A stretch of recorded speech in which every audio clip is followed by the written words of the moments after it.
Hello friends, welcome to GK study. तो आज हम डिस्कस करने वाले हैं एचपी जीके सीरीज का चैप्टर 12। ठीक है, 11 चैप्टर हम ऑलरेडी बना चुके हैं, जिसको आप अगर किसी भी एग्जाम की तैयारी कर रहे हो, चाहे वो पटवारी है, ठीक है, पंचायत सेक्रेटरी है, आपका क्लर्क है, जेओ है या फिर कंडक्टर के, तो आपको पता ही है कि फॉर्म निकल चुके हैं एचपीपीएससी के द्वारा। एचएस है, अलाइड है, टीजीटी है, या फिर कोई भी एग्जाम जिसमें आपकी एचपी जीके पूछी जाती है, उन सभी के लिए जो है वो आप इस सीरीज को फॉलो कर सकते हो। तो 11 चैप्टर की प्लेलिस्ट आपको जो है वो प्लेलिस्ट वाले सेक्शन में मिल जाएगी। आज हम डिस्कस करेंगे 12वां चैप्टर, और आपको पता ही होगा कि इस सीरीज में जो है हम डिटेल पर जो है वो ज्यादा वर्क करते हैं। चलिए सबसे पहले पहला क्वेश्चन देख लेते हैं। सबसे पहला क्वेश्चन है, बड़ा शिगड़ी ग्लेशियर ने किस वर्ष चंद्रा घाटी में तबाही मचाई थी? बड़ा शिगड़ी ग्लेशियर के बारे में आप सभी को पता ही होगा कि हिमाचल प्रदेश का जो सबसे बड़ा, ठीक है, जो हिमाचल का सबसे बिगेस्ट ग्लेशियर है, सबसे बड़ा, उसका नाम है आपका बड़ा शिगड़ी। ठीक है, लाहौल में पड़ता है। ये कुछ बेसिक है जो कि पूछे जाते हैं। उसके बाद अगर लेंथ की बात करें तो इसकी लेंथ जो है वो 25 किलोमीटर है, और इसकी जो विड्थ है यानी कि चौड़ाई जो है वो 3 किलोमीटर है। 25 किलोमीटर लंबा, 3 किलोमीटर जो है वो चौड़ा है बड़ा ग्लेशियर। अच्छा, इस ग्लेशियर से जो है वो चंद्रा नदी को पानी मिलता है। ठीक है, चंद्रा नदी, ये याद रखिएगा। और इसका जो सही आंसर है क्वेश्चन का वो है आपका 1936। ऑप्शन में इसको सी को सही कर लीजिएगा, ये 1936 है। ठीक है, 1936 में जो है वो बड़ा शिगड़ी ग्लेशियर ने चंद्रा घाटी में तबाही मचाई थी। ठीक है जी, तो ये याद रखिएगा कि बड़ा शिगड़ी सबसे पहले तो हिमाचल प्रदेश का सबसे बड़ा जो है वो ग्लेशियर है, यानी कि हिमनद है। लाहौल में पड़ता है, 25 किलोमीटर लंबा, 3 किलोमीटर चौड़ा। चंद्रा नदी को इससे पानी मिलता है। 1936 यानी कि 1936 में जो है वो बड़ा शिगड़ी ग्लेशियर ने चंद्रा घाटी में जो है वो तबाही मचाई थी, और इसके कारण क्या हुआ है, चंद्रताल झील, आपने सुना होगा चंद्रताल झील। चंद्रताल झील का निर्माण किसके कारण हुआ है? ये भी आपका बड़ा शिगड़ी ग्लेशियर के कारण हुआ है, तो ये चीज याद रखिएगा। अच्छा, कुछ अदर इंपॉर्टेंट पॉइंट। 1956 में सबसे पहले एक महिला जो पर्वतारोही होते हैं, ठीक है, महिला पर्वतारोही, उनका कुछ ग्रुप था जो कि बड़ा शिगड़ी के ऊपर जो है वो चढ़े थे, बड़ा शिगड़ी के ऊपर। ठीक है जी। उसके बाद 1958 में स्टीफेंस ने जो है, स्टीफेंस ने बड़ा शिगड़ी का जो है वो भ्रमण किया था। ठीक है, कि क्या है, किस तरीके से है। और 1970 में, ये कई बार एग्जाम में आ जाता है, मेजर बलजीत सिंह, इन्होंने क्या है कि बड़ा शिगड़ी की सफलतापूर्वक जो है वो चढ़ाई की थी। तो जरूरी नहीं है कि पूछा जाए, बट कई बार होता है कि एग्जामिनर के दिमाग का कुछ बोल नहीं सकते हैं, तो वो आपने याद रखने हैं कि 1956 में ये नहीं पूछा जाएगा कुछ महिला पर्वतारोहियों ने, ये नहीं पूछा जाएगा। 1958 से नाम याद रखना है बड़ा शिगड़ी से स्टीफेंस, ठीक है, और 1970 में मेजर बलजीत सिंह। बाकी 1936 में चंद्रा घाटी में तबाही मचाई थी।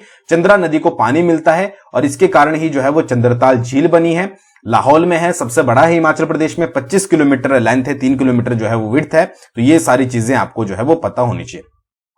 अच्छा, ये तो आपको पता ही है कि चंद्रा घाटी है, तो चंद्रा घाटी के कुछ इंपॉर्टेंट ग्लेशियर हैं, वो भी आप याद रखिएगा कि एक तो छोटा शिगड़ी, बड़ा शिगड़ी का भाई जो है वो छोटा शिगड़ी भी यहीं पर पड़ता है। उसके बाद आपके इंपॉर्टेंट है पाचा और कुल्टी, ये भी बहुत इंपॉर्टेंट है, पूछे जाते हैं पाचा कुल्टी, ये कहां पर पड़ते हैं? आपके चंद्रा घाटी में पड़ते हैं। और फिर है आपका शिप्तिंग, ये भी आपका चंद्रा घाटी में पड़ता है। उसके बाद आपका तापन, ये भी चंद्रा घाटी में पड़ता है। दिंग कर्मो कहां पर पड़ता है? चंद्रा घाटी में पड़ता है। गेफेंग जो है वो भी आपका चंद्रा घाटी में पड़ता है। उसके बाद बोलू नाग आपका जो है वो चंद्रा घाटी में पड़ता है। ठीक है जी, ये मैं चंद्रा घाटी के बता रहा हूं। और शामुद्री भी जो है वो आपका चंद्रा घाटी में पड़ता है। तो ये सारे जो आपके ग्लेशियर हैं ये चंद्रा घाटी में पड़ते हैं। कौन कौन से? छोटा शिगड़ी, पाचा, कुल्टी, शिप्तिंग, तापन, दिंगकर्मो, शामुद्री, बोलूनाग और गेफेंग। ठीक है, तो ये सारी इंफॉर्मेशन आपको इसके बारे में जो है वो याद रखनी है। आगे बढ़ने से पहले, पंचायत सेक्रेटरी की आप तैयारी कर रहे हो, या फिर आप JOIT 965 का एग्जाम होगा, SI का होगा, उसकी तैयारी कर रहे हो, तो इन तीनों के PDF मास्टर कोर्स जो है वो जीके स्टडी ऐप पर अवेलेबल हैं। और अगर आप पंचायत सेक्रेटरी की तैयारी कर रहे हो तो इसके लिए कोड HPS 2023 यूज कीजिएगा, जिससे आपको जो है वो अच्छा खासा डिस्काउंट मिल जाएगा। PDF कोर्स है, साथ ही साथ बोनस रिवीजन वीडियोस भी आपको मिलेगी, इंपॉर्टेंट PDFs, MCQs, बहुत सारी चीजें आपको जो है वो कवर करवाई जाएगी। करंट अफेयर पर स्पेशली जो है वो फोकस किया जाएगा, बाकी सारे सेक्शन पर भी किया जाएगा। और JOE के लिए भी अलग से कूपन कोड है, SI के लिए भी, वहां पर आपको पूरी डिटेल जो है वो मिल जाएगी। तो जो भी इंटरेस्टेड है एक बार जरूर जाकर जो है वो विजिट कीजिएगा। नेक्स्ट क्वेश्चन है आपका, चंबा के किस राजा के समय ठीक है, यहां पर पूछा गया चंबा के किस राजा के समय अकबर ने चंबा से रेहलू या फिर रिहलू लिखा हुआ आता है का क्षेत्र जो है वो हथिया लिया था। किसने हथियाया था? अकबर ने। 4 आपके पास ऑप्शन दिए गए हैं, तो इसका जो सही आंसर है वो है आपका प्रताप सिंह वर्मन। प्रताप सिंह वर्मन के समय क्या है कि अकबर ने चंबा से रेहलू का क्षेत्र जो है वो हथिया लिया था। अच्छा, यहां से आपको एक चीज क्लियर होगी कि अगर आपसे पूछ ले जाए कि चंबा का कौन सा राजा था जो कि अकबर का समकालीन था, तो वो कौन सा था? वो था आपका प्रताप सिंह वर्मन। ठीक है, ये याद रखिएगा कि चंबा का प्रताप सिंह वर्मन जो है वो अकबर का समकालीन था। ये चीज हो गई। अच्छा, अकबर ने क्या किया था? टोडरमल, आपने नाम सुना होगा टोडरमल। टोडरमल को जो है वो पहाड़ी रियासतों में जो है वो राजाओं के पास भेजा था भू संपत्ति के लिए, जमीन प्राप्त करने के लिए। तो ये बहुत बार क्वेश्चन भी आता है कि भू संपत्ति की जमीन प्राप्त करने के लिए अकबर ने जो है वो किसे पहाड़ी रियासतों में जो है वो भेजा था, तो उसका आंसर है आपका टोडरमल। और टोडरमल ने ही जो है वो चंबा के राजा प्रताप सिंह वर्मन से चंबा के रेहलू का क्षेत्र जो है वो हथिया लिया था, यानी कि जिसकी जमीन जो है वो ज्यादा अच्छी होती थी। अच्छा, कुछ कांगड़ा के क्षेत्र भी लिए गए थे। कांगड़ा से जो है वो चड़ी प्लस घरोह, ये भी टोडरमल ने जो है वो ले लिए थे। ठीक है, हथिया लिए थे। अच्छा, प्रताप सिंह वर्मन की बात हुई है तो प्रताप सिंह वर्मन के बारे में याद रखिएगा, इसने कांगड़ा का राजा था एक जिसका नाम था चंद्रपाल। तो कांगड़ा के राजा चंद्रपाल को हराकर इसने जो है वो गुलेर को चंबा में मिला लिया था। गुलेर को कहां पर मिला लिया था? चंबा में। किसने? प्रताप सिंह वर्मन ने। किसको हराया था? चंद्रपाल को, कांगड़ा का राजा था। तो ये स्टार पॉइंट है, याद रखिएगा। ठीक है जी, इसको एक बार मैं इरेज कर देता हूं। अब देखिए कुछ इंपॉर्टेंट और मैं आपको इंफॉर्मेशन बता देता हूं कि जो चंबा का नरेश था यानी कि राजा था प्रताप सिंह वर्मन, इसके समय से लेकर जो है वो 200 सालों तक लगभग जो है वो मुगल ने चंबा पर शासन किया, यानी कि चंबा जो था वो मुगलों के अधीन रहा बहुत सारे एरियाज। बट जो ये बोलने के लिए होता था ये नामात्र का होता था। ठीक है, कि बोला जाता था कि हाँ भाई मुगलों के अधीन है, बट ऐसा कुछ नहीं था कि वो जो है वो उनके आंतरिक प्रशासन वगैरह में जो है वो दखल दे, कि अपनी तरीके से जो है वो प्रशासन चलाए। ये था कि बहुत सारे एरियाज जो थे वो मुगल के अंडर थे और 200 साल तक रहे भी, बट उनका शासन ये बोला जाता था कि नामात्र का है। वो जो है वो पहाड़ी राज्यों के आंतरिक प्रशासन में कोई भी हस्तक्षेप नहीं करते थे। इवन जो पहाड़ी राजा थे उनको मुगल दरबार में जो है वो मान और प्रतिष्ठा जो है वो दी जाती थी। किसी को खिल्लत की उपाधि दी जाती थी, अलग अलग उपाधियां जो है वो मिलती थी। तो ऐसा कुछ नहीं था कि बहुत ज्यादा रोक टोक की जाती थी या हस्तक्षेप किया जाता था कि आप इस तरीके से चलो या इस तरीके से चलो, ऐसा कुछ नहीं था। ठीक है, तो ये एग्जाम के पॉइंट ऑफ व्यू से नहीं, ये सिर्फ आपको इंपॉर्टेंट समझने के लिए, ताकि आप इसको जो है वो अच्छे से समझ पाए। आपको सिंपल सा याद क्या क्या रखना है, एक और बार मैं बोलूंगा कि एक तो प्रताप सिंह वर्मन जो है वो अकबर का समकालीन था चंबा, और उसी के समय में अकबर ने टोडरमल को भेजा था जिसने चंबा का रेहलू का क्षेत्र हथिया लिया था। उसके बाद क्या है कि कांगड़ा के राजा चंद्रपाल को हराकर जो है वो प्रताप सिंह वर्मन ने गुलेर को जो है वो आपका चंबा में मिला लिया था। तो ये सारी चीजें आपको जो है वो याद रखनी है। नेक्स्ट क्वेश्चन की बात करते हैं। पहला सुकेत जन आंदोलन के बारे में यहां पर पूछा गया है, किस वर्ष हुआ था? 4 आपके पास ऑप्शन दिए गए हैं। तो पहला सुकेत जन आंदोलन आपका 1862 में हुआ था। उस समय जो राजा था वो था आपका उग्रसेन।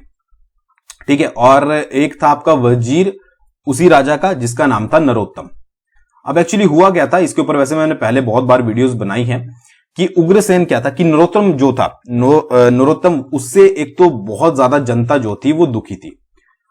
ठीक है, जनता से ज्यादा कर लेना, ठीक है, उन पर बहुत ज्यादा लगान लगाना, और उसके बाद क्या बोलते ब्राह्मण जो परिवार होते थे उन पर दंड लगाना, ये सारे काम जो हैं वो आपके इस वजीर के द्वारा किए जा रहे थे। अच्छा, फिर लोगों ने इसका विरोध किया और उग्रसेन का एक बेटा था जिसका नाम था रुद्रसेन, उसने भी जो है वो लोगों का साथ दिया। ठीक है, प्लस रुद्रसेन प्लस लोगों ने मिलकर क्या किया, विरोध किया कि भाई इसको जो है वो हटाया जाए। ठीक है जी, अब राजा ने लोगों की सुन ली, पहले तो सुनी नहीं बट बाद में सुन ली, तो एक नया वजीर जो है वो बनाया गया जिसका नाम था धुंगल। अब ये जो है वो उसका भी जो है वो 2 कदम ऊपर निकला कि इसने लोगों से जो है वो और ज्यादा कर लेना शुरू कर दिया। ठीक है, और ज्यादा लगान बढ़ाने शुरू कर दिए। अब लोगों ने राजा को बोला, राजा ने फिर से जो है वो नहीं सुनी, तो लोगों ने क्या करा कि धुंगल को जो है वो बंदी बना लिया और एक जगह पड़ती है गढ़चवासी नामक स्थान पर जो है वो 12 दिनों तक बंदी बनाए रखा। फिर राजा वहां पर गया, राजा ने लोगों की समस्याएं सुनी। ठीक है जी, उसके बाद जो ये आपका धुंगल वजीर था, इसको 20,000 रुपए जुर्माना, उसके साथ साथ 9 महीने की कैद दी गई और फिर जो है ये आंदोलन खत्म हुआ। तो ये था पूरा आंदोलन, सुकेत जन आंदोलन, जो कि 1862 में हुआ था। राजा था उग्रसेन और वजीर था नरोत्तम। नरोत्तम बहुत ज्यादा अत्याचार करता था, तो उसके बदले फिर धुंगल को वजीर बनाया गया, और फिर धुंगल भी बहुत ज्यादा अत्याचार करता था, तो उसको भी जो है वो रिप्लेस किया गया। ठीक है, और उग्रसेन के बेटे रुद्रसेन ने भी इसमें लोगों का साथ जो है वो दिया था। तो ये चीजें आपको जो है वो याद रखनी है। अच्छा, नेक्स्ट क्वेश्चन जो है वो करंट अफेयर से रिलेटेड है। देखिए, भांग की खेती आपको पता ही होगा कि हिमाचल प्रदेश में लीगल करने की जो है वो सोची जा रही है। ठीक है, सीएम के द्वारा हाल ही में ही बोला गया है कि भांग की खेती को जो है वो लीगल किया जाएगा। इसके लिए एक कमेटी का जो है वो गठन किया गया है। तो इसके अध्यक्ष जो है वो निम्नलिखित में से कौन है? 4 आपके पास ऑप्शन दिए गए हैं। ठीक है, तो इसके अध्यक्ष हैं आपके जगत सिंह नेगी। ठीक है, भांग की खेती।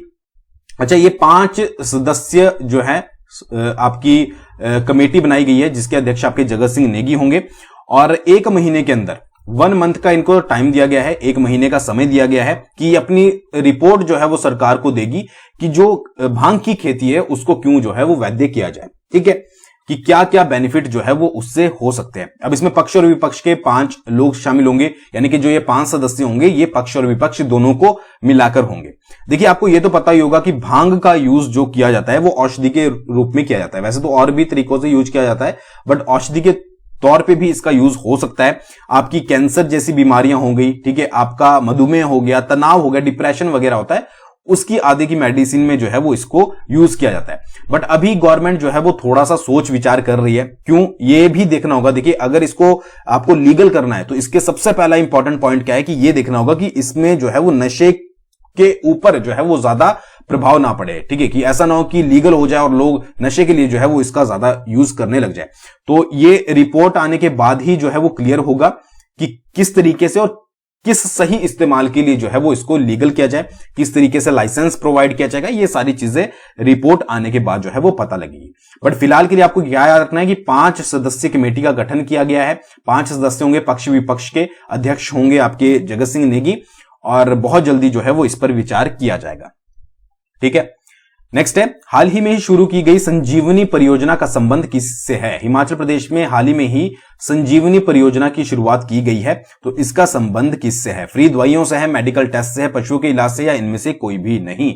तो इसका जो सही आंसर है वो है आपका पशुओं का इलाज। तो हाल ही में ही संजीवनी परियोजना शुरू की गई है कि जो पशुओं का इलाज है वो घर घर जाकर किया जाएगा। आपको एक नंबर प्रोवाइड करवाया जाएगा, आप सिर्फ उस पर कॉल करोगे और आपके जो भी मोबाइल वैन होगी पशुओं से रिलेटेड वो आपके घर द्वार तक पहुंचेगी। अब ये ग्राउंड जो है वो ग्राउंड लेवल पर जो है वो कितना वर्क करता है ये आपको आने वाले समय में पता लगेगा। क्योंकि देखिए, एक परियोजना को जो है वो लागू करना और उसकी रियलिटी की बाद में वो कितने तरीके से सही तरीके से वर्क कर रही है ये आपको आने वाले समय में ही पता लगता है कि कितनी बार। अब ऐसे तो बहुत सारी चीजों के नंबर दिए गए हैं, ठीक है, जिस पर आपको इंफॉर्मेशन, फॉर एग्जांपल हम बात कर लें, अगर हम तो स्टूडेंट्स के पर्पज से अगर बात करें कि आपको पहले एचपीएसएससी का नंबर दिया जाता था, एचपीपीएससी का है, तो मैक्सिमम टाइम कॉल्स नहीं उठाई जाती। तो ये नंबर अगर वर्क करे, अगर ग्राउंड लेवल पर बहुत ज्यादा हेल्प रहे तो ही ज्यादा जो है वो आपको बेनिफिट रहेगा। तो इसके लिए कॉल सेंटर जो है वो स्थापित किए जाएंगे अलग अलग जगह पर, ठीक है, और एक कॉल से आपको जो है वो घर पर सुविधा मिलेगी। अच्छा, इसके लिए इंपॉर्टेंट क्या है एग्जाम के पॉइंट ऑफ व्यू से? इसके लिए एमओयू साइन किया गया है, जो कि है इंडस इंड बैंक के साथ। ठीक है, इंडस इंड बैंक के साथ जो है वो आपका एमओयू साइन किया गया है, ये चीज याद रखना है। अच्छा, 12 डिस्ट्रिक्ट में अप्लाई होगा, 44 खंडों के किसानों को जो है वो इसकी सुविधा मिलेगी। अब कब मिलेगी, किस तरीके से मिलेगी, ये आने वाले समय में आपको पता लग जाएगा। तो बस आपने याद रखना है, संजीवनी परियोजना जो है वो पशुओं के इलाज से संबंधित है, और इंडस इंड बैंक के साथ जो है इंडस इंड बैंक के साथ जो है वो एमओयू साइन किया गया है। ठीक है जी। नेक्स्ट क्वेश्चन है, नरोत्तम दत्त शास्त्री का संबंध निम्नलिखित में से किस जिले से है? नरोत्तम दत्त शास्त्री के बारे में यहां पर पूछा गया है। अगर आपने पहले नहीं सुना है तो आज सुन लीजिए कि इन्होंने सबसे एक तो बुक लिखी है जिसका नाम है बिलासपुर रियासत का राजनीतिक इतिहास। ठीक है, बिलासपुर रियासत का राजनीतिक इतिहास। ठीक है, यह पुस्तक किसके द्वारा लिखी गई है? ये नरोत्तम दत्त शास्त्री के द्वारा लिखी गई है, और इनका संबंध जो है वो बिलासपुर डिस्ट्रिक्ट से है। ठीक है, बिलासपुर के अगर पूछ लिया जाए घुमारवी, ठीक है, और गांव है सुनहानी। अगर गांव पूछ लिया जाए। ठीक है जी। अच्छा, और इनके बारे में क्या डिटेल है? 1938 में जो आपका बिलासपुर रियासत प्रजामंडल था, बिलासपुर रियासत प्रजामंडल, उसके ये संस्थापक सदस्यों में से एक थे। संस्थापक जो उसके सदस्य थे उनमें से एक का नाम था नरोत्तम दत्त शास्त्री। उसके बाद 1957 में जो है ये आपके हिमाचल प्रदेश क्षेत्रीय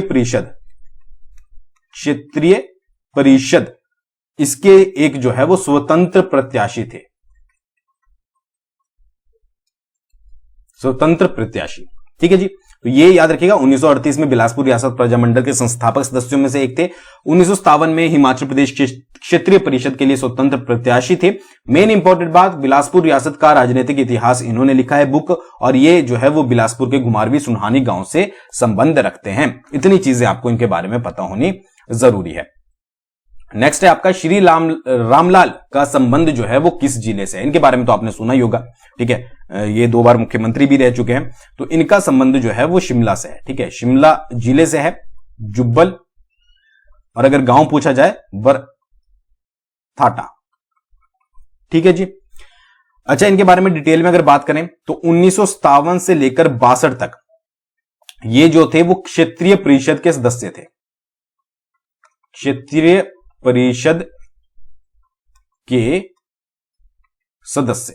ठीक है जी। अच्छा, एक और चीज याद रखिएगा, जुब्बल कोटखाई से जो है ये लगातार रिकॉर्ड 9 बार जो है वो जीतकर विधानसभा पहुंचे थे। विधानसभा जीतकर रिकॉर्ड 9 बार, याद रखिएगा। 2 बार मुख्यमंत्री रहे हैं, 1977 और 1983 में, ये तो आपको पता ही होगा। अच्छा, 1983 में आंध्र प्रदेश के, एपी के जो है वो गवर्नर बने थे, ये भी आपको पता ही होगा। और एनटी रामाराव की सरकार को इन्होंने जो है वो भंग किया था। ये इतना इंपॉर्टेंट नहीं है, बट 1983 में ये जो है वो आपके आंध्र प्रदेश के राज्यपाल जो है वो बने थे। तो इतनी चीजें इनके बारे में आपने जो है वो याद रखनी है। नेक्स्ट है, किंग एडवर्ड अस्पताल की स्थापना निम्नलिखित में से मंडी के किस राजा द्वारा की गई थी? किंग एडवर्ड अस्पताल के बारे में यहां पर पूछा गया है, मंडी के कौन से राजा ने? तो इसका नाम है भीमसेन। भीमसेन द्वारा की गई थी, और ये की गई थी बनेड़ में। अच्छा, बनेड़ कमेंट करके बताइएगा, बनेड़ किसका जो है वो पुराना नाम था? ये बहुत बार क्वेश्चन आता है, ये तो आपको पता ही होगा। अच्छा, मंडी और सुकेत में जो है वो मोटर सड़क का निर्माण जो है वो किसने करवाया था? वो भी आपका भीमसेन ने करवाया था। अच्छा, अगर मंडी रियासत पूछ ली जाए कि मंडी रियासत की स्थापना किसने करी थी, तो मंडी रियासत की स्थापना करी थी आपकी बाहुसेन ने 1000 में। ठीक है, 1000 में। और मंडी शहर की स्थापना किसने करी थी? मंडी शहर की स्थापना करी थी आपकी अजबर सेन ने। ठीक है जी, 1527 में। तो ये 2 पॉइंट इंपॉर्टेंट याद रखिएगा। और उसके बाद किंग एडवर्ड अस्पताल भीमसेन ने बनाया था। मंडी सुकेत मोटर सड़क भी बनाई थी। बनेड़ में बनाया गया था किंग एडवर्ड अस्पताल। कमेंट करके बताइए बनेड़ का पुराना नाम किसका जो है वो बनेड़ पुराना नाम था। ठीक है जी। नेक्स्ट है, महलोग रियासत की पहली राजधानी निम्नलिखित में से कौन सी थी? महलोग रियासत की जो स्थापना की गई थी वो वीरचंद के द्वारा की गई थी, अयोध्या से आए थे। और इसकी पहली राजधानी जो थी वो पट्टा गांव थी। ठीक है, थर्ड आंसर सही है, पट्टा गांव। और उसके बाद 1612 ईस्वी में कोटधारसी को जो है वो इसकी सेकंड राजधानी बनाया गया था। तो फर्स्ट थी पट्टा गांव, उसके बाद जो है वो कोटधारसी को 1612 में बनाया गया। अच्छा, जो महलोग रियासत थी अगर पूछ लिया जाए किसकी जागीर थी, तो ये क्योंथल रियासत की जो है वो जागीर थी। ठीक है जी।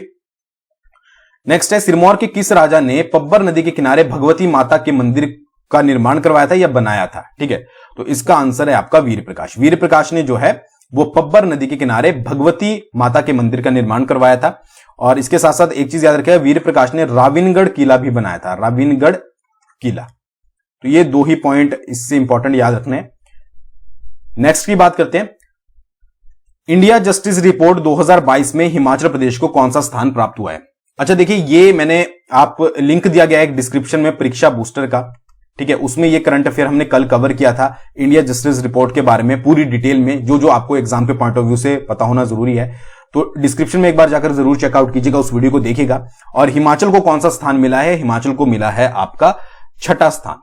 ठीक है जी, 6th प्लेस जो है वो हिमाचल को मिला है। फर्स्ट जो है वो आपका सिक्किम का है।